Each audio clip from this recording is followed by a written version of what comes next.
ಓಂ ಶಾಂತಿ.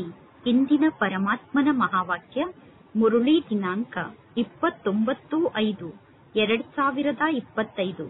ಬಾಪ್ತಾದ ಮಧುಬನ. ಮಧುರ ಮಕ್ಕಳೇ, ನೀವೀಗ ಪುನಃ ನಿಮ್ಮ ನೆಲೆಗೆ ಬಂದು ತಲುಪಿದ್ದೀರಾ. ನೀವು ಪರಮಾತ್ಮ ತಂದೆಯ ಮೂಲಕ ರಚಯಿತ ಮತ್ತು ರಚನೆಯನ್ನು ಅರ್ಥ ಮಾಡಿಕೊಂಡಿದ್ದೀರಾ. ಅಂದ ಮೇಲೆ ಖುಷಿಯಲ್ಲಿ ನಿಮಗೆ ರೋಮಾಂಚನ ಆಗಬೇಕು. ಇಂದಿನ ಪ್ರಶ್ನೆಯಾಗಿದೆ, ಈ ಸಮಯದಲ್ಲಿ ಪರಮಾತ್ಮ ತಂದೆ ಮಕ್ಕಳಾದ ನಿಮಗೆ ಏಕೆ ಶೃಂಗಾರವನ್ನು ಮಾಡುತ್ತಿದ್ದಾರೆ? ಉತ್ತರ, ಏಕೆಂದರೆ ಈಗ ನಾವೆಲ್ಲರೂ ಶೃಂಗರಿತರಾಗಿ ವಿಷ್ಣುಪುರಿಗೆ ಹೋಗಬೇಕು, ಅಂದರೆ ನಮ್ಮ ಮಾವನ ಮನೆಗೆ ಹೋಗಬೇಕು. ಈ ಜ್ಞಾನದ ಮೂಲಕ ನಾವು ಶೃಂಗರಿತರಾಗಿ ವಿಶ್ವದ ಮಹಾರಾಜ ಮಹಾರಾಣಿ ಆಗುತ್ತೇವೆ. ಈಗ ನಾವು ಸಂಗಮ ಯುಗದಲ್ಲಿ ಇದ್ದೇವೆ. ಪರಮಾತ್ಮ ತಂದೆ ಟೀಚರ್ ಆಗಿ ಶಿಕ್ಷಣವನ್ನು ಕಲಿಸುತ್ತಿದ್ದಾರೆ.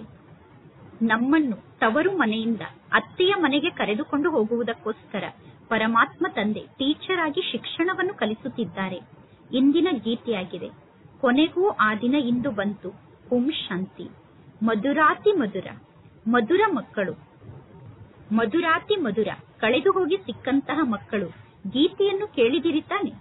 ಈಗ ಮಕ್ಕಳಿಗೆ ಗೊತ್ತಿದೆ, ಅರ್ಧ ಕಲ್ಪದಿಂದ ಯಾವ ಪ್ರಿಯತಮ ತಂದೆಯನ್ನು ನಾವು ನೆನಪು ಮಾಡಿದ್ದೆವು, ಕೊನೆಗೂ ಆ ತಂದೆ ಈಗ ನಮಗೆ ಸಿಕ್ಕಿದ್ದಾರೆ. ನಾವು ಅರ್ಧ ಕಲ್ಪದಿಂದ ಭಕ್ತಿಯನ್ನು ಮಾಡುತ್ತೇವೆ, ಪ್ರಿಯತಮ ಆದಂತಹ ಪರಮಾತ್ಮ ತಂದೆಯನ್ನು ಕೂಗಿ ಕರೆಯುತ್ತೇವೆ ಅನ್ನುವುದು ಜಗತ್ತಿನ ಜನರಿಗೆ ಗೊತ್ತಿಲ್ಲ. ನಾವೆಲ್ಲರೂ ಪ್ರೇಮಿಕೆಯರಾಗಿದ್ದೇವೆ, ಪರಮಾತ್ಮ ತಂದೆ ಪ್ರಿಯತಮ ಆಗಿದ್ದಾರೆ ಅನ್ನುವುದೂ ಕೂಡ ಯಾರಿಗೂ ಗೊತ್ತಿಲ್ಲ.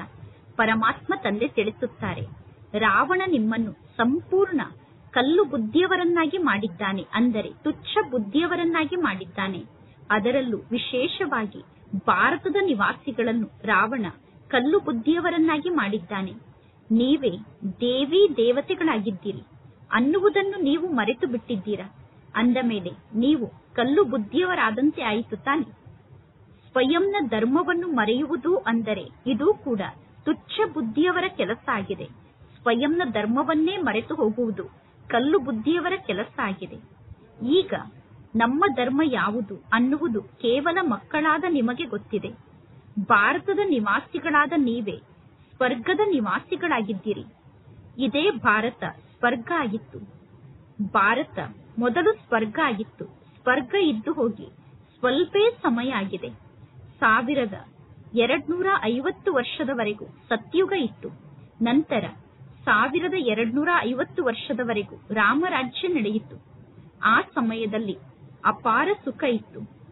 ಆ ಸುಖವನ್ನು ನೆನಪು ಮಾಡಿಕೊಂಡು ನಿಮಗೆ ರೋಮಾಂಚನ ಆಗಬೇಕು. ಆ ಸುಖವನ್ನು ನೆನಪು ಮಾಡಿದ ತಕ್ಷಣ ನಿಮಗೆ ರೋಮಾಂಚನ ಆಗಬೇಕು. ಸತ್ಯುಗ ಮತ್ತು ತ್ರೇತಾಯುಗದ ಸಮಯ ಮುಗಿದು ಹೋಗಿದೆ. ಸತ್ಯುಗದ ಆಯಸ್ಸು ಎಷ್ಟಾಗಿದೆ ಅನ್ನುವುದೂ ಕೂಡ ಜಗತ್ತಿನಲ್ಲಿ ಯಾರಿಗೂ ಗೊತ್ತಿಲ್ಲ. ಸತ್ಯುಗದ ಆಯಸ್ಸು ಲಕ್ಷಾಂತರ ವರ್ಷ ಆಗಿರಲು ಹೇಗೆ ಸಾಧ್ಯ? ಈಗ ಪರಮಾತ್ಮ ತಂದೆ ಬಂದು ತಿಳಿಸುತ್ತಾರೆ, ಮಾಯೆ ನಿಮ್ಮನ್ನು ಎಷ್ಟೊಂದು ಕಲ್ಲು ಬುದ್ಧಿಯವರನ್ನಾಗಿ ಮಾಡಿದೆ. ಜಗತ್ತಿನಲ್ಲಿ ಯಾರೂ ಕೂಡ ತಮ್ಮನ್ನು ತಾವು ತುಚ್ಛ ಬುದ್ಧಿಯವರು, ಅಂದರೆ ಕಲ್ಲು ಬುದ್ಧಿಯವರು ಎಂದು ತಿಳಿದುಕೊಂಡಿಲ್ಲ. ನಿಮಗೆ ಗೊತ್ತಿದೆ, ನಿನ್ನೆ ನಾವು ತುಚ್ಛ ಬುದ್ಧಿಯವರಾಗಿದ್ದೆವು. ಈಗ ಪರಮಾತ್ಮ ತಂದೆ ನಮಗೆ ಎಷ್ಟೊಂದು ಬುದ್ಧಿಯನ್ನು ನೀಡಿದ್ದಾರೆ. ಆ ಬುದ್ಧಿಯ ಮೂಲಕ ರಚಯಿತ ಮತ್ತು ರಚನೆಯ ಆದಿ ಮಧ್ಯ ಅಂತ್ಯವನ್ನು ನಾವೀಗ ಅರ್ಥ ಮಾಡಿಕೊಂಡಿದ್ದೇವೆ. ನಿನ್ನೆ ನಮಗೆ ರಚಯಿತ ಮತ್ತು ರಚನೆಯ ಬಗ್ಗೆ ಗೊತ್ತಿರಲಿಲ್ಲ. ಇಂದು ರಚಯಿತ ಮತ್ತು ರಚನೆಯ ಆದಿ ಮಧ್ಯ ಅಂತ್ಯವನ್ನು ನಾವು ಅರ್ಥ ಮಾಡಿಕೊಂಡಿದ್ದೇವೆ. ಎಷ್ಟೆಷ್ಟು ಜ್ಞಾನವನ್ನು ಅರ್ಥ ಮಾಡಿಕೊಳ್ಳುತ್ತಾ ಹೋಗುತ್ತೀರೋ ಅಷ್ಟು ಖುಷಿಯಿಂದ ರೋಮಾಂಚನ ಆಗುತ್ತಾ ಹೋಗುತ್ತದೆ. ನಾವೀಗ ಪುನಃ ನಮ್ಮ ನೆಲೆಗೆ ಬಂದು ತಲುಪಿದ್ದೇವೆ. ಅವಶ್ಯವಾಗಿ ಪರಮಾತ್ಮ ತಂದೆ ನಮಗೆ ಸ್ವರ್ಗದ ರಾಜ್ಯವನ್ನು ನೀಡಿದ್ದರು. ಪುನಃ ನಾವು ಆ ರಾಜ್ಯವನ್ನು ಕಳೆದುಕೊಂಡೆವು. ಈಗ ನಾವು ಪತಿತರಾಗಿದ್ದೇವೆ. ಸತ್ಯುಗಕ್ಕೆ ಪತಿತ ದೇಶ ಎಂದು ಕರೆಯುವುದಿಲ್ಲ. ಸತ್ಯುಗ ಪಾವನ ಜಗತ್ತಾಗಿದೆ. ಮನುಷ್ಯರು ಹೇಳುತ್ತಾರೆ, ಹೇ ಪತಿತ ಪಾವನ ಬನ್ನಿ ಎಂದು. ರಾವಣ ರಾಜ್ಯದಲ್ಲಿ ಪಾವನರು ಅಥವಾ ಶ್ರೇಷ್ಠರು ಯಾರೂ ಇರಲು ಸಾಧ್ಯ ಇಲ್ಲ. ಈ ರಾವಣ ರಾಜ್ಯದಲ್ಲಿ ಪಾವನ ಆತ್ಮರು ಅಥವಾ ಶ್ರೇಷ್ಠ ಆತ್ಮರು ಯಾರೂ ಇರಲು ಸಾಧ್ಯ ಇಲ್ಲ. ಸರ್ವಶ್ರೇಷ್ಠ ಪರಮಾತ್ಮ ತಂದೆಗೆ ನೀವು ಮಕ್ಕಳಾಗಿದ್ದೀರಾ. ಅಂದ ಮೇಲೆ ನೀವು ಕೂಡ ಶ್ರೇಷ್ಠ ಆತ್ಮರೇ ಆಗಿದ್ದೀರಾ. ಈಗ ಮಕ್ಕಳಾದ ನೀವು ಪರಮಾತ್ಮ ತಂದೆಯನ್ನು ಅರ್ಥ ಮಾಡಿಕೊಂಡಿದ್ದೀರಾ? ನೀವೀಗ ನಂಬರ್ ವಾರ್ ಪುರುಷಾರ್ಥದ ಅನುಸಾರ ಪರಮಾತ್ಮ ತಂದೆಯನ್ನು ಅರ್ಥ ಮಾಡಿಕೊಂಡಿದ್ದೀರಾ? ನಿಮ್ಮ ಮನಸ್ಸನ್ನು ನೀವೇ ಕೇಳಿಕೊಳ್ಳಿ. ಬೆಳಗ್ಗೆ ಬೆಳಗ್ಗೆ ಅಮೃತ ವೇಳೆಯ ಸಮಯದಲ್ಲಿ ಎದ್ದು ಕುಳಿತು ನಿಮ್ಮ ಮನಸ್ಸನ್ನು ನೀವೇ ಕೇಳಿಕೊಳ್ಳಿ. ಅಮೃತ ವೇಳೆಯ ಸಮಯ ಬಹಳ ಒಳ್ಳೆಯ ಸಮಯ ಆಗಿದೆ. ಬೆಳಗ್ಗೆ ಅಮೃತ ವೇಳೆಯ ಸಮಯದಲ್ಲಿ ಕುಳಿತು ಈ ರೀತಿ ವಿಚಾರವನ್ನು ಮಾಡಿ. ಪರಮಾತ್ಮ ತಂದೆ, ನೀವು ನನಗೆ ತಂದೆ ಕೂಡ ಆಗಿದ್ದೀರಾ, ನೀವು ನನಗೆ ಟೀಚರ್ ಕೂಡ ಆಗಿದ್ದೀರಾ. ಓ ಪರಮಾತ್ಮ ತಂದೆ, ಹೇ ಪರಂಪಿತಾ ಪರಮಾತ್ಮ ಎಂದು ಕರೆಯುತ್ತಾರೆ ತಾನೆ. ಈಗ ಮಕ್ಕಳಾದ ನೀವು ಅರ್ಥ ಮಾಡಿಕೊಂಡಿದ್ದೀರಾ? ಯಾವ ಭಗವಂತ ತಂದೆಯನ್ನು ಹೇ ಭಗವಂತ ಎಂದು ಕರೆದು ಎಲ್ಲರೂ ನೆನಪು ಮಾಡುತ್ತಾರೋ ಆ ಭಗವಂತ ತಂದೆ ಈಗ ನಮಗೆ ಸಿಕ್ಕಿದ್ದಾರೆ. ನಾವೀಗ ಪುನಃ ಬೇಹದ್ದಿನ ಆಸ್ತಿಯನ್ನು ಪಡೆದುಕೊಳ್ಳುತ್ತಿದ್ದೇವೆ. ಲೌಕಿಕ ಜಗತ್ತಿನಲ್ಲಿ ನಮಗೆ ಲೌಕಿಕ ತಂದೆ ಇದ್ದಾರೆ. ಇಲ್ಲಿ ಪರಮಾತ್ಮ ತಂದೆ ಬೇಹದ್ದಿನ ತಂದೆ ಆಗಿದ್ದಾರೆ. ನಿಮ್ಮ ಲೌಕಿಕ ತಂದೆ ಕೂಡ ಆ ಬೇಹದ್ದಿನ ತಂದೆಯಾದ ಪರಮಾತ್ಮ ತಂದೆಯನ್ನು ನೆನಪು ಮಾಡುತ್ತಾರೆ. ಅಂದ ಮೇಲೆ ಪರಮಾತ್ಮ ತಂದೆ ಎಲ್ಲಾ ತಂದೆಯರಿಗೂ ತಂದೆಯಾಗಿದ್ದಾರೆ ಮತ್ತು ಎಲ್ಲಾ ಪತಿಯರಿಗೂ ಪತಿಯಾಗಿದ್ದಾರೆ. ಭಾರತದ ನಿವಾಸಿಗಳೇ ಈ ರೀತಿ ಪರಮಾತ್ಮ ತಂದೆಗೆ ಮಹಿಮೆಯನ್ನು ಮಾಡುತ್ತಾರೆ. ಏಕೆಂದರೆ ಈಗ ನಾನು ಎಲ್ಲಾ ತಂದೆಯರಿಗೂ ತಂದೆಯಾಗಿದ್ದೇನೆ ಮತ್ತು ಎಲ್ಲಾ ಪತಿಯರಿಗೂ ಈಗ ನಾನು ಪತಿಯಾಗುತ್ತೇನೆ ಎಂದು ಪರಮಾತ್ಮ ತಂದೆ ತಿಳಿಸುತ್ತಾರೆ. ಈಗ ನಾನು ನಿಮಗೆ ತಂದೆಯಾಗಿದ್ದೇನೆ, ನೀವೀಗ ನನಗೆ ಮಕ್ಕಳಾಗಿದ್ದೀರಾ. ಬಾಬಾ ಬಾಬಾ ಎಂದು ಹೇಳುತ್ತಿರುತ್ತೀರ ತಾನೆ. ಈಗ ಪುನಃ ನೀವು ವಿಷ್ಣುಪುರಿಗೆ ಹೋಗಬೇಕು. ಪರಮಾತ್ಮ ತಂದೆ ಈಗ ಪುನಃ ನಮ್ಮನ್ನು ವಿಷ್ಣುಪುರಿಗೆ ಕರೆದುಕೊಂಡು ಹೋಗುತ್ತಾರೆ, ಅಂದರೆ ಮಾವನ ಮನೆಗೆ ಕರೆದುಕೊಂಡು ಹೋಗುತ್ತಾರೆ. ಇದು ನಿಮ್ಮ ತಂದೆಯ ಮನೆಯಾಗಿದೆ. ಪುನಃ ನೀವು ಮಾವನ ಮನೆಗೆ ಹೋಗುತ್ತೀರಾ. ಮಕ್ಕಳಿಗೆ ಗೊತ್ತಿದೆ, ಇಲ್ಲಿ ಬಹಳ ಚೆನ್ನಾಗಿ ನಮ್ಮ ಶೃಂಗಾರವನ್ನು ಮಾಡಲಾಗುತ್ತಿದೆ. ಈಗ ನೀವು ತವರು ಮನೆಯಲ್ಲಿ ಇದ್ದೀರಾ.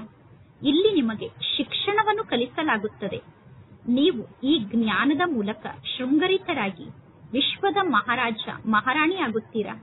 ನೀವೀಗ ಇಲ್ಲಿಗೆ ಬಂದಿರುವುದೇ ವಿಶ್ವಕ್ಕೆ ಮಾಲೀಕರಾಗುವುದಕ್ಕೋಸ್ಕರ. ಭಾರತದ ನಿವಾಸಿಗಳಾದ ನೀವೇ ವಿಶ್ವಕ್ಕೆ ಮಾಲೀಕರಾಗಿದ್ದೀರಿ. ಯಾವಾಗ ಸತ್ಯುಗ ಇತ್ತೋ ಆಗ ನೀವು ವಿಶ್ವಕ್ಕೆ ಮಾಲೀಕರಾಗಿದ್ದೀರಿ. ಈಗ ನಾನು ವಿಶ್ವಕ್ಕೆ ಮಾಲೀಕ ಆಗಿದ್ದೇನೆ ಎಂದು ಈ ಸಮಯದಲ್ಲಿ ನೀವು ಹೇಳಲು ಸಾಧ್ಯ ಇಲ್ಲ. ಈಗ ನಿಮಗೆ ಗೊತ್ತಿದೆ, ಕಲಿಯುಗದ ನಿವಾಸಿಗಳು ಭಾರತಕ್ಕೆ ಮಾಲೀಕರಾಗಿದ್ದಾರೆ. ನಾವೀಗ ಸಂಗಮ ಯುಗದ ನಿವಾಸಿಗಳಾಗಿದ್ದೇವೆ. ಪುನಃ ನಾವು ಸತ್ಯಯುಗದಲ್ಲಿ ಸಂಪೂರ್ಣ ವಿಶ್ವಕ್ಕೆ ಮಾಲೀಕರಾಗುತ್ತೇವೆ. ಈ ಜ್ಞಾನದ ಮಾತು ಮಕ್ಕಳ ಬುದ್ಧಿಯಲ್ಲಿ ಧಾರಣೆ ಆಗಬೇಕು. ನಿಮಗೆ ಗೊತ್ತಿದೆ, ವಿಶ್ವದ ರಾಜ್ಯಭಾಗ್ಯವನ್ನು ನೀಡುವಂತಹ ಪರಮಾತ್ಮ ತಂದೆ ಬಂದಿದ್ದಾರೆ. ಈಗ ಸಂಗಮ ಯುಗದಲ್ಲಿ ಆ ತಂದೆ ಬಂದಿದ್ದಾರೆ. ಜ್ಞಾನದ ದಾತ ಒಬ್ಬ ಪರಮಾತ್ಮ ತಂದೆ ಆಗಿದ್ದಾರೆ. ಪರಮಾತ್ಮ ತಂದೆಯನ್ನು ಬಿಟ್ಟು ಬೇರೆ ಯಾವ ಮನುಷ್ಯರಿಗೂ ಜ್ಞಾನದ ದಾತ ಎಂದು ಕರೆಯಲು ಸಾಧ್ಯ ಇಲ್ಲ. ಏಕೆಂದರೆ ಪರಮಾತ್ಮ ತಂದೆಯ ಬಳಿ ಎಂತಹ ಜ್ಞಾನ ಇದೆ ಅಂದರೆ ಆ ಜ್ಞಾನದ ಮೂಲಕ ಇಡೀ ವಿಶ್ವಕ್ಕೂ ಸದ್ಗತಿ ಪ್ರಾಪ್ತಿಯಾಗುತ್ತದೆ. ತತ್ವ ಸಹಿತವಾಗಿ ಎಲ್ಲರಿಗೂ ಸದ್ಗತಿ ಪ್ರಾಪ್ತಿಯಾಗುತ್ತದೆ. ಮನುಷ್ಯರ ಬಳಿ ಸದ್ಗತಿಯ ಜ್ಞಾನ ಇಲ್ಲ. ಈ ಸಮಯದಲ್ಲಿ ಇಡೀ ಜಗತ್ತು ಪಂಚತತ್ವ ಸಹಿತವಾಗಿ ಸಂಪೂರ್ಣ ಜಗತ್ತೇ ತಮೋ ಪ್ರಧಾನ ಆಗಿದೆ. ಈ ಜಗತ್ತಿನಲ್ಲಿರುವಂತಹ ಎಲ್ಲಾ ಆತ್ಮರು ತಮೋ ಪ್ರಧಾನರಾಗಿದ್ದಾರೆ. ಹೊಸ ಜಗತ್ತು ಸತ್ಯುಗ ಆಗಿದೆ. ಹೊಸ ಜಗತ್ತಿನಲ್ಲಿ ಇರುವಂತವರು ದೇವತೆಗಳಾಗಿದ್ದರು. ಪುನಃ ರಾವಣ ದೇವತೆಗಳ ಮೇಲೆ ವಿಜಯವನ್ನು ಪಡೆದುಕೊಂಡ. ಈಗ ಪುನಃ ಪರಮಾತ್ಮ ತಂದೆ ಬಂದಿದ್ದಾರೆ. ಈಗ ಮಕ್ಕಳಾದ ನೀವು ಹೇಳುತ್ತೀರಾ, ನಾವೀಗ ಬಾಪ್ತಾದರವರ ಬಳಿ ಹೋಗುತ್ತೇವೆ ಎಂದು. ಈ ಬ್ರಹ್ಮ ತಂದೆಯ ತನುವಿನ ಮೂಲಕ ಪರಮಾತ್ಮ ಶಿವ ತಂದೆ ನಮಗೆ ಸ್ವರ್ಗದ ರಾಜ್ಯಭಾಗ್ಯದ ಆಸ್ತಿಯನ್ನು ನೀಡುತ್ತಾರೆ. ಪರಮಾತ್ಮ ತಂದೆ ಸ್ವರ್ಗದ ರಾಜ್ಯಭಾಗ್ಯವನ್ನು ನೀಡುತ್ತಾರೆ. ಮತ್ತು ಪರಮಾತ್ಮ ತಂದೆ ಇನ್ನೇನನ್ನು ನೀಡುತ್ತಾರೆ? ಈಗ ಮಕ್ಕಳ ಬುದ್ಧಿಯಲ್ಲಿ ಈ ವಿಚಾರ ಇರಬೇಕು. ಆದರೆ ಮಾಯೆ ಪರಮಾತ್ಮ ತಂದೆ ವಿಶ್ವದ ರಾಜ್ಯಭಾಗ್ಯವನ್ನು ನೀಡುತ್ತಾರೆ ಅನ್ನುವ ಮಾತನ್ನು ಮರೆಸಿ ಬಿಡುತ್ತದೆ. ಸ್ಥಿರವಾಗಿ ಖುಷಿಯಲ್ಲಿ ಇರಲು ಮಾಯೆ ಬಿಡುವುದಿಲ್ಲ. ಯಾರು ಚೆನ್ನಾಗಿ ಜ್ಞಾನದ ಶಿಕ್ಷಣವನ್ನು ಕಲಿಯುತ್ತಾರೋ ಮತ್ತು ಅನ್ಯರಿಗೆ ಜ್ಞಾನದ ಶಿಕ್ಷಣವನ್ನು ಕಲಿಸುತ್ತಾರೋ ಅವರೇ ಶ್ರೇಷ್ಠ ಪದವಿಯನ್ನು ಪಡೆದುಕೊಳ್ಳುತ್ತಾರೆ. ಸೆಕೆಂಡ್ನಲ್ಲಿ ಜೀವನ್ ಮುಕ್ತಿ ಎಂದು ಗಾಯನವನ್ನು ಮಾಡಲಾಗುತ್ತದೆ. ಒಮ್ಮೆ ಆ ತಂದೆಯನ್ನು ಗುರುತಿಸಬೇಕು. ಸರ್ವ ಆತ್ಮರಿಗೂ ತಂದೆ ಒಬ್ಬ ಪರಮಾತ್ಮ ಆಗಿದ್ದಾರೆ. ಸರ್ವ ಆತ್ಮರಿಗೂ ತಂದೆಯಾದಂತಹ ಪರಮಾತ್ಮ ತಂದೆ ಈಗ ಈ ಸೃಷ್ಟಿಗೆ ಬಂದಿದ್ದಾರೆ. ಆದರೆ ಎಲ್ಲರೂ ಪರಮಾತ್ಮ ತಂದೆಯ ಜೊತೆಗೆ ಮಿಲನವನ್ನು ಮಾಡಲು ಸಾಧ್ಯ ಇಲ್ಲ. ಎಲ್ಲರೂ ತಂದೆಯ ಜೊತೆಗೆ ಮಿಲನವನ್ನು ಮಾಡುವುದು ಅಸಾಧ್ಯದ ಮಾತಾಗಿದೆ. ಪರಮಾತ್ಮ ತಂದೆ ಶಿಕ್ಷಣವನ್ನು ಕಲಿಸುವುದಕ್ಕೋಸ್ಕರ ಬರುತ್ತಾರೆ. ನೀವೆಲ್ಲರೂ ಟೀಚರ್ಸ್ ಆಗಿದ್ದೀರಾ. ಗೀತಾ ಪಾಠಶಾಲೆ ಎಂದು ನಿಮ್ಮ ಈ ಪಾಠಶಾಲೆಗೆ ಕರೆಯಲಾಗುತ್ತದೆ. ಗೀತಾ ಪಾಠಶಾಲೆ ಅನ್ನುವ ಶಬ್ದ ಸಾಮಾನ್ಯ ಶಬ್ದ ಆಗಿದೆ. ಜಗತ್ತಿನ ಜನ ಹೇಳುತ್ತಾರೆ ಶ್ರೀಕೃಷ್ಣ ಗೀತೆಯನ್ನು ನುಡಿಸಿದರು ಎಂದು. ಈಗ ಇದು ಶ್ರೀಕೃಷ್ಣನ ಪಾಠಶಾಲೆಯಂತೂ ಅಲ್ಲ. ಶ್ರೀಕೃಷ್ಣನ ಆತ್ಮ ಕೂಡ ಇಲ್ಲಿ ಶಿಕ್ಷಣವನ್ನು ಕಲಿಯುತ್ತಿದೆ. ಸತ್ಯಯುಗದಲ್ಲಿ ಯಾರಾದರೂ ಗೀತಾ ಪಾಠಶಾಲೆಯಲ್ಲಿ ಶಿಕ್ಷಣವನ್ನು ಕಲಿಯುತ್ತಾರೇನೂ ಇಲ್ಲ. ಶ್ರೀಕೃಷ್ಣ ಸತ್ಯಯುಗದಲ್ಲಿ ನಿವಾಸವನ್ನು ಮಾಡುತ್ತಿದ್ದರು. ನಂತರ ಶ್ರೀಕೃಷ್ಣನ ಆತ್ಮ 84 ಜನ್ಮವನ್ನು ಪಡೆದುಕೊಳ್ಳುತ್ತದೆ. ಆದರೆ ಒಂದೇ ಶರೀರದಂತೆ ಇನ್ನೊಂದು ಶರೀರ ಇರಲು ಸಾಧ್ಯ ಇಲ್ಲ. ಪ್ರತಿ ಜನ್ಮದಲ್ಲೂ ಒಂದೇ ಶರೀರದಂತೆ ಇನ್ನೊಂದು ಶರೀರ ಸಿಗಲು ಸಾಧ್ಯ ಇಲ್ಲ. ನಾಟಕದ ಪ್ಲಾನ್ನ ಅನುಸಾರ ಪ್ರತಿಯೊಂದು ಆತ್ಮದಲ್ಲೂ ತನ್ನದೇ ಆದಂತಹ 84 ಜನ್ಮದ ಪಾತ್ರ ಫಿಕ್ಸ್ ಆಗಿದೆ. ಒಂದು ಸೆಕೆಂಡ್ನಂತೆ ಇನ್ನೊಂದು ಸೆಕೆಂಡ್ ಈ ನಾಟಕದಲ್ಲಿ ಇರಲು ಸಾಧ್ಯ ಇಲ್ಲ. ನೀವೀಗ 5000 ವರ್ಷದ ಪಾತ್ರವನ್ನು ಅಭಿನಯ ಮಾಡುತ್ತೀರಾ. ಒಂದು ಸೆಕೆಂಡ್ನ ಪಾತ್ರದಂತೆ ಈ ನಾಟಕದಲ್ಲಿ ಇನ್ನೊಂದು ಸೆಕೆಂಡ್ನ ಪಾತ್ರ ಇರಲು ಸಾಧ್ಯ ಇಲ್ಲ. ಇದು ಎಷ್ಟೊಂದು ತಿಳಿದುಕೊಳ್ಳುವಂತಹ ಮಾತಾಗಿದೆ. ಇದು ನಾಟಕ ಆಗಿದೆ ತಾನೆ. ಪಾತ್ರ ಪುನರಾವರ್ತನೆ ಆಗುತ್ತಿರುತ್ತದೆ. ಇನ್ನು ಎಷ್ಟೆಲ್ಲಾ ಶಾಸ್ತ್ರ ಇದೆಯೋ ಅದೆಲ್ಲ ಭಕ್ತಿ ಮಾರ್ಗದ ಶಾಸ್ತ್ರ ಆಗಿದೆ. ಅರ್ಧ ಕಲ್ಪ ಭಕ್ತಿ ನಡೆಯುತ್ತದೆ. ನಂತರ ಸರ್ವರಿಗೂ ಸದ್ಗತಿಯನ್ನು ನೀಡುವುದಕ್ಕೋಸ್ಕರ ನಾನು ಈ ಸೃಷ್ಟಿಗೆ ಬರುತ್ತೇನೆ ಎಂದು ಪರಮಾತ್ಮ ತಂದೆ ತಿಳಿಸುತ್ತಾರೆ. ನಿಮಗೆ ಗೊತ್ತಿದೆ, 5000 ವರ್ಷದ ಮೊದಲು ನಾವು ರಾಜ್ಯವನ್ನು ಆಳುತ್ತಿದ್ದೆವು. 5000 ವರ್ಷದ ಮೊದಲು ನಾವು ಸದ್ಗತಿಯಲ್ಲಿ ಇದ್ದೆವು. ಅಲ್ಲಿ ದುಃಖದ ಹೆಸರೂ ಚಿಹ್ನೆ ಕೂಡ ಇರಲಿಲ್ಲ. ಈಗ ಈ ಜಗತ್ತಿನಲ್ಲಿ ಅಪಾರ ದುಃಖ ಇದೆ. ಈ ಜಗತ್ತಿಗೆ ದುಃಖಧಾಮ ಎಂದು ಕರೆಯಲಾಗುತ್ತದೆ. ಶಾಂತಿಧಾಮ, ಸುಖಧಾಮ ಮತ್ತು ದುಃಖಧಾಮ ಎಂದು ಕರೆಯಲಾಗುತ್ತದೆ. ಭಾರತದ ನಿವಾಸಿಗಳಿಗೆ ಪರಮಾತ್ಮ ತಂದೆ ಬಂದು ಸುಖಧಾಮದ ಮಾರ್ಗದ ಬಗ್ಗೆ ತಿಳಿಸುತ್ತಾರೆ. ಕಲ್ಪ ಕಲ್ಪದಲ್ಲೂ ಪುನಃ ನಾನು ಈ ಸೃಷ್ಟಿಗೆ ಬರಬೇಕಾಗುತ್ತದೆ. ಅನೇಕ ಬಾರಿ ನಾನು ಈ ಸೃಷ್ಟಿಗೆ ಬಂದಿದ್ದೆ, ಪುನಃ ಬರುತ್ತಿರುತ್ತೇನೆ. ಪರಮಾತ್ಮ ತಂದೆ ಕಲ್ಪದಲ್ಲಿ ಒಮ್ಮೆ ಈ ಸೃಷ್ಟಿಗೆ ಬರುವಂತಹ ಪಾತ್ರ ಎಂದೂ ಅಂತ್ಯ ಆಗಲು ಸಾಧ್ಯ ಇಲ್ಲ. ನೀವು ಈ ನಾಟಕ ಚಕ್ರದಲ್ಲಿ ಪಾತ್ರವನ್ನು ಅಭಿನಯ ಮಾಡುತ್ತಾ ದುಃಖಧಾಮಕ್ಕೆ ಬರುತ್ತೀರಾ. ಯಾವಾಗ ನೀವು ದುಃಖಧಾಮಕ್ಕೆ ಬರುತ್ತೀರೋ ಆಗ ಪುನಃ ನಾನು ಈ ಸೃಷ್ಟಿಗೆ ಬರಬೇಕಾಗುತ್ತದೆ. ಈಗ ನಿಮಗೆ ಸ್ಮೃತಿ ಬಂದಿದೆ, ಇದು 84 ಜನ್ಮದ ನಾಟಕ ಚಕ್ರ ಆಗಿದೆ ಎಂದು. ಪರಮಾತ್ಮ ತಂದೆಗೆ ರಚಯಿತ ಎಂದು ಕರೆಯಲಾಗುತ್ತದೆ. ಎಂದೂ ಈ ರೀತಿ ತಿಳಿದುಕೊಳ್ಳಬೇಡಿ.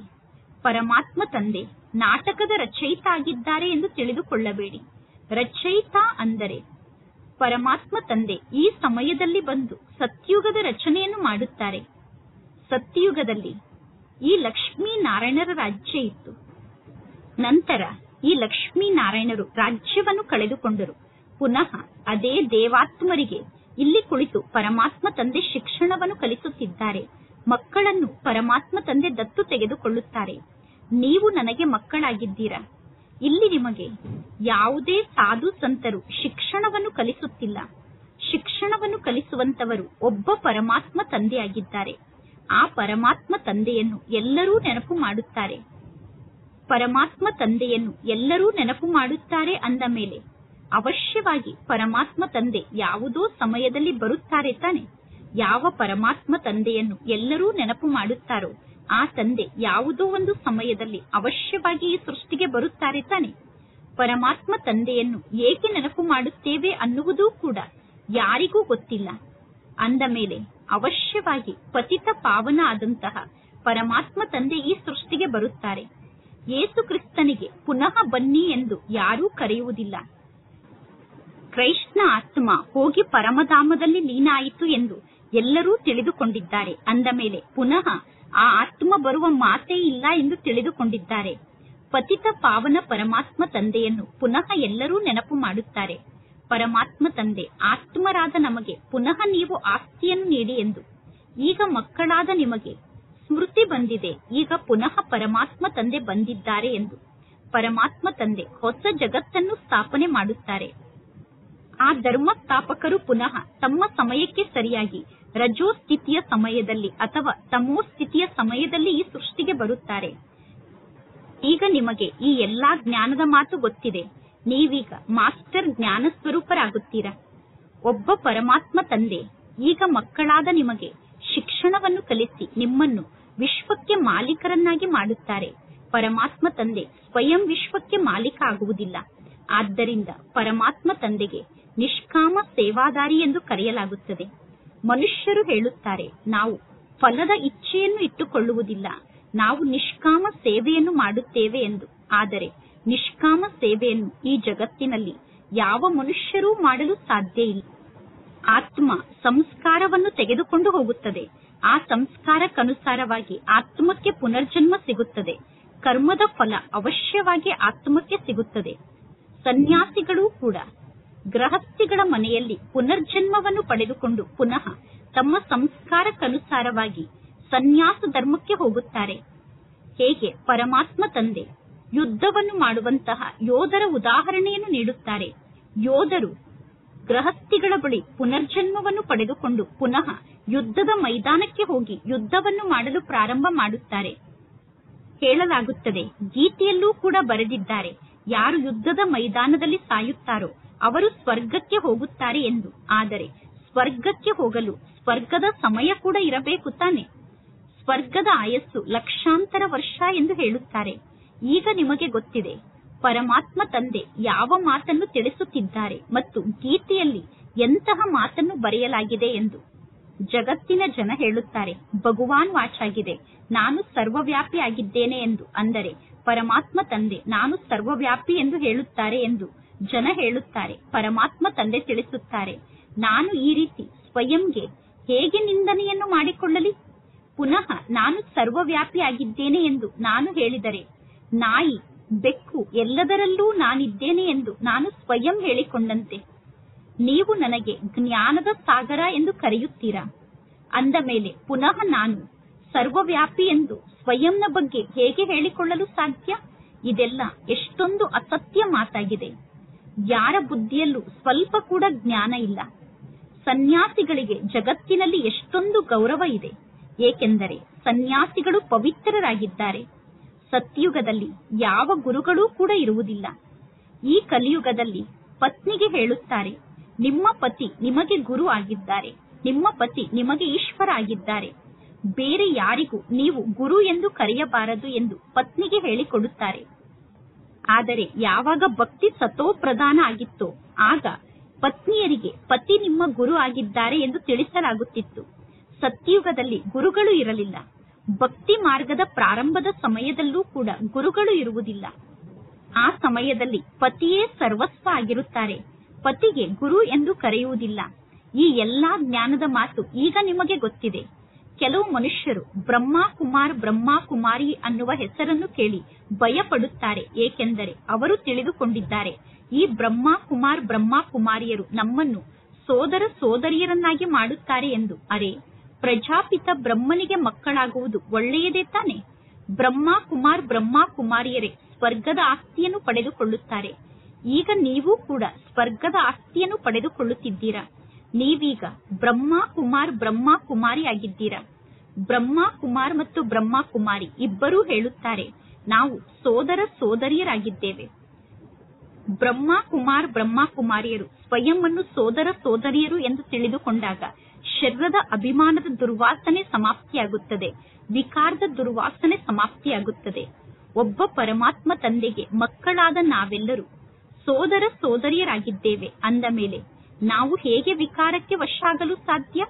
ಸೋದರ ಸೋದರಿಯರು ವಿಕಾರಕ್ಕೆ ವಶ ಆಗುವುದು ಮಹಾನ್ ಪಾಪ ಆಗಿದೆ. ಪವಿತ್ರರಾಗಿರುವುದಕ್ಕೋಸ್ಕರ ನಾಟಕದಲ್ಲಿ ಇಂತಹ ಯುಕ್ತಿ ಇದೆ. ಸನ್ಯಾಸಿಗಳ ಮಾರ್ಗ ನಿವೃತ್ತಿ ಮಾರ್ಗ ಆಗಿದೆ. ನೀವೆಲ್ಲರೂ ಪ್ರವೃತ್ತಿ ಮಾರ್ಗದವರಾಗಿದ್ದೀರಾ. ನೀವೀಗ ಈ ಚೀಚಿ ಜಗತ್ತಿನ ರೀತಿ ಪದ್ಧತಿಯನ್ನು ತ್ಯಾಗ ಮಾಡಿ ಈ ಜಗತ್ತನ್ನೇ ಮರೆತು ವಾಪಸ್ ಮನೆಗೆ ಹೋಗಬೇಕು. ನೀವು ಸ್ವರ್ಗಕ್ಕೆ ಮಾಲೀಕರಾಗಿದ್ದೀರಿ. ಪುನಃ ರಾವಣ ನಿಮ್ಮನ್ನು ಎಷ್ಟೊಂದು ಚೀಚಿ ಕೊಳಕು ಆತ್ಮರನ್ನಾಗಿ ಮಾಡಿದ್ದಾನೆ. ಪರಮಾತ್ಮ ತಂದೆ ನಮಗೆ ಈ ಮಾತನ್ನು ಕೂಡ ತಿಳಿಸಿದ್ದಾರೆ. ಕೆಲವರು ಹೇಳುತ್ತಾರೆ, ನಾನು 84 ಜನ್ಮವನ್ನು ಪಡೆದುಕೊಂಡಿದ್ದೇನೆ ಎಂದು ನಾನು ಹೇಗೆ ಸ್ವೀಕಾರ ಮಾಡಲಿ ಎಂದು. ಅರೆ, 84 ಜನ್ಮವನ್ನು ನೀವು ಪಡೆದುಕೊಂಡಿದ್ದರೆ ಈ ಮಾತಿಗೆ ಒಳ್ಳೆಯ ಮಾತು ಎಂದು ಕರೆಯುತ್ತಾರೆ ತಾನೆ. 84 ಜನ್ಮವನ್ನು ಪಡೆದುಕೊಳ್ಳದೇ ಇದ್ದರೆ ಅವರು ಈ ಜ್ಞಾನ ಮಾರ್ಗದಲ್ಲಿ ಉಳಿಯಲು ಸಾಧ್ಯ ಇಲ್ಲ. ಅಂತವರನ್ನು ನೋಡಿ ತಿಳಿದುಕೊಳ್ಳಲಾಗುತ್ತದೆ, ಇವರು ನಮ್ಮ ದೇವಿ ದೇವತಾ ಧರ್ಮದ ಆತ್ಮರಲ್ಲ, ಇವರು ಸ್ವರ್ಗದಲ್ಲಿ ಬರಲು ಸಾಧ್ಯ ಇಲ್ಲ. ಪ್ರಜೆಗಳಲ್ಲೂ ಕೂಡ ಇಂಥವರು ಬಹಳ ಸಣ್ಣ ಪದವಿಯನ್ನು ಪಡೆದುಕೊಳ್ಳುತ್ತಾರೆ. ಪ್ರಜೆಗಳಲ್ಲೂ ಕೂಡ ಒಳ್ಳೆಯ ಪದವಿ ಮತ್ತು ಸಣ್ಣ ಪದವಿಯಂತೂ ಇರುತ್ತದೆ ತಾನೆ. ಈ ಜ್ಞಾನದ ಮಾತು ಯಾವ ಶಾಸ್ತ್ರದಲ್ಲೂ ಇಲ್ಲ. ಭಗವಂತ ತಂದೆ ಬಂದು ರಾಜ್ಯವನ್ನು ಸ್ಥಾಪನೆ ಮಾಡುತ್ತಾರೆ. ಶ್ರೀಕೃಷ್ಣ ವೈಕುಂಠಕ್ಕೆ ಮಾಲೀಕ ಆಗಿದ್ದರು. ಪರಮಾತ್ಮ ತಂದೆ ವೈಕುಂಠವನ್ನು ಸ್ಥಾಪನೆ ಮಾಡುತ್ತಾರೆ. ಪರಮಾತ್ಮ ತಂದೆ ಗೀತಾ ಜ್ಞಾನವನ್ನು ನುಡಿಸಿದ್ದಾರೆ. ಆ ಗೀತಾ ಜ್ಞಾನದ ಮೂಲಕ ನಾವು ಈ ಪದವಿಯನ್ನು ಪಡೆದುಕೊಳ್ಳುತ್ತೇವೆ. ಈ ಪದವಿಯನ್ನು ಪಡೆದುಕೊಂಡ ನಂತರ ಪುನಃ ಶಿಕ್ಷಣವನ್ನು ಕಲಿಯುವ ಅಥವಾ ಶಿಕ್ಷಣವನ್ನು ಕಲಿಸುವ ಅವಶ್ಯಕತೆ ಇಲ್ಲ. ನೀವೀಗ ಶಿಕ್ಷಣವನ್ನು ಕಲಿತು ಇಂತಹ ಪದವಿಯನ್ನು ಪಡೆದುಕೊಳ್ಳುತ್ತಿದ್ದೀರಾ. ಪುನಃ ನೀವು ಗೀತಾ ಜ್ಞಾನದ ಶಿಕ್ಷಣವನ್ನು ಕಲಿಯುತ್ತೀರೇನು? ಜ್ಞಾನದ ಮೂಲಕ ಸದ್ಗತಿ ಪ್ರಾಪ್ತಿಯಾದ ನಂತರ ಪುನಃ ಶಿಕ್ಷಣವನ್ನು ಕಲಿಯುವ ಅವಶ್ಯಕತೆ ಇಲ್ಲ. ಜ್ಞಾನದ ಮೂಲಕ ಸದ್ಗತಿ ಪ್ರಾಪ್ತಿಯಾಯಿತು ಅಂದರೆ ಎಷ್ಟು ಪುರುಷಾರ್ಥವನ್ನು ಮಾಡಿರುತ್ತೀರೋ ಅಷ್ಟು ಶ್ರೇಷ್ಠ ಪದವಿಯನ್ನು ಪಡೆದುಕೊಳ್ಳುತ್ತೀರಾ. ಕಲ್ಪದ ಮೊದಲು ನೀವು ಎಷ್ಟು ಪುರುಷಾರ್ಥವನ್ನು ಮಾಡಿದ್ದೀರೋ ಈಗಲೂ ಅಷ್ಟೇ ಪುರುಷಾರ್ಥವನ್ನು ಮಾಡುತ್ತೀರಾ. ಕಲ್ಪದ ಮೊದಲು ಯಾರು ಎಷ್ಟು ಪುರುಷಾರ್ಥವನ್ನು ಮಾಡಿದ್ದರೋ ಈಗಲೂ ಅವರು ಅಷ್ಟೇ ಪುರುಷಾರ್ಥವನ್ನು ಮಾಡುತ್ತಾರೆ. ನೀವೀಗ ಸಾಕ್ಷಿಯಾಗಿ ಪ್ರತಿಯೊಬ್ಬರ ಪಾತ್ರವನ್ನು ನೋಡಬೇಕು, ಟೀಚರ್ ಅನ್ನು ಕೂಡ ನೋಡಬೇಕು. ಇಂತಹ ಶಿಕ್ಷಕಿ ನಮಗೆ ಈ ಜ್ಞಾನದ ಶಿಕ್ಷಣವನ್ನು ಕಲಿಸಿದ್ದಾರೆ. ನಾವೀಗ ಶಿಕ್ಷಣವನ್ನು ಕಲಿಸಿರುವಂತಹ ಟೀಚರ್ಗಿಂತ ಬುದ್ಧಿವಂತರಾಗಬೇಕು. ಬುದ್ಧಿವಂತರಾಗಿ ಮುಂದೆ ಹೋಗಲು ಅವಕಾಶ ಅಂತೂ ಬಹಳಷ್ಟು ಇದೆ. ಪರಮಾತ್ಮ ತಂದೆ ಈಗ ನಮಗೆ ಶಿಕ್ಷಣವನ್ನು ಕಲಿಸುತ್ತಿದ್ದಾರೆ. ಅಂದ ಮೇಲೆ ಸರ್ವಶ್ರೇಷ್ಠ ಆತ್ಮರಾಗುವುದಕ್ಕೋಸ್ಕರ ಪ್ರಯತ್ನವನ್ನು ಪಡಬೇಕು. ತಮೋ ಪ್ರಧಾನರಿಂದ ಸತೋ ಪ್ರಧಾನ ಆತ್ಮರಾಗುವುದೇ ಮುಖ್ಯ ಮಾತಾಗಿದೆ.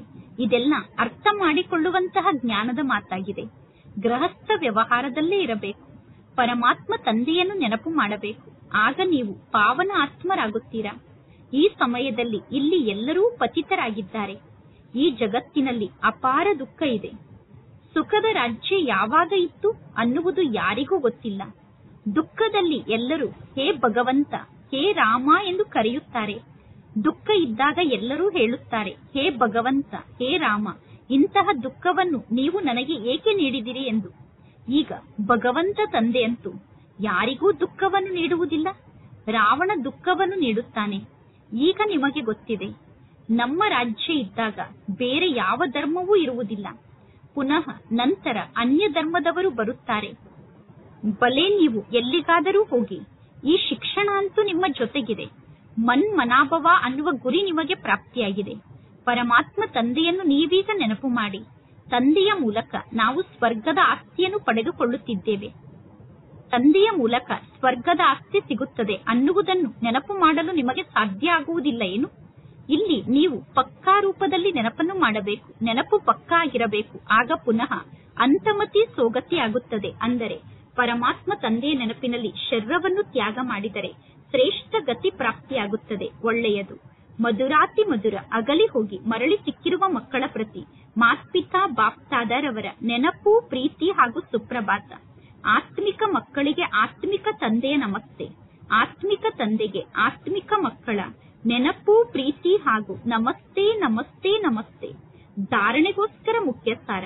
ಫಸ್ಟ್ ಪಾಯಿಂಟ್, ಬೆಳಗ್ಗೆ ಅಮೃತ ವೇಳೆಯ ಸಮಯದಲ್ಲಿ ಎದ್ದು ವಿಚಾರವನ್ನು ಮಾಡಿ.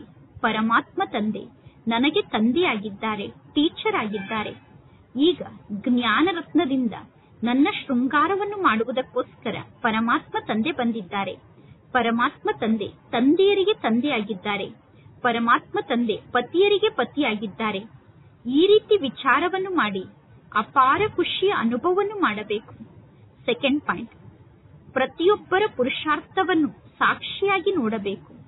ಶ್ರೇಷ್ಠ ಪದವಿಯನ್ನು ಪಡೆದುಕೊಳ್ಳಲು ಈಗಲೂ ಅವಕಾಶ ಇದೆ. ಆದ್ದರಿಂದ ತಮೋ ಪ್ರಧಾನರಿಂದ ಸತೋ ಪ್ರಧಾನರಾಗಬೇಕು. ಇಂದಿನ ವರದಾನ ಆಗಿದೆ.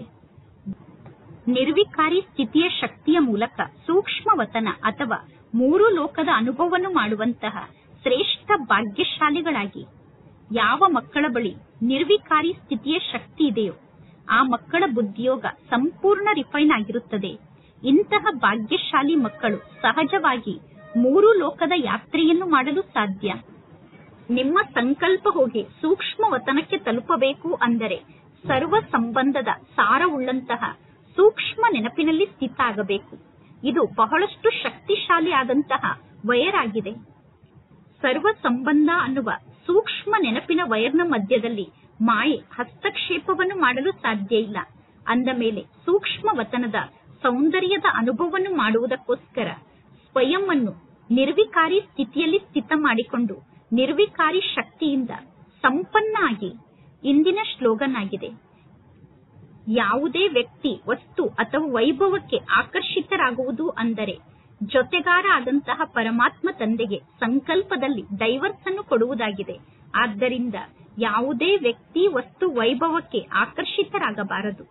ಇಂದಿನ ಅವ್ಯಕ್ತ ಸೂಚನೆ ಆಗಿದೆ, ಆತ್ಮಿಕ ರಾಯಲ್ಟಿ ಮತ್ತು ಪವಿತ್ರತೆಯ ವ್ಯಕ್ತಿತ್ವವನ್ನು ಧಾರಣೆ ಮಾಡಿಕೊಳ್ಳಿ.